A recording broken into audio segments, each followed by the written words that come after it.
Hello, my name is Dorman Eduardo Rojas Martinez, and I'll share with you my articulate view of the magazine about me. When I was in high school, I was a bit worried but always tried to stay positive. I did I didn't have money, so I didn't wear fancy clothes.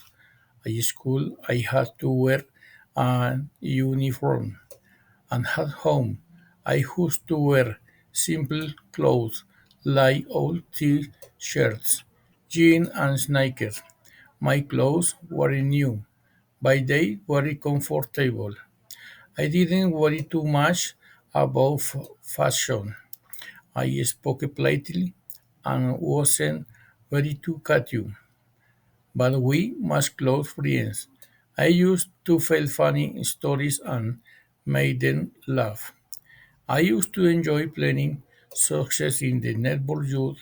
I didn't have a lot of toys and gadgets, so I spent most of my time outdoors.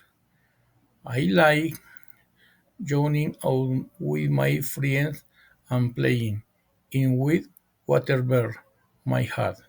I like more now soccer ball and homemade toys. A hobby I used to help my family with chores and sometimes did small jobs to earn a bit of money. Even if life wasn't always easy, I try to focus on the group things and make the best of what I had.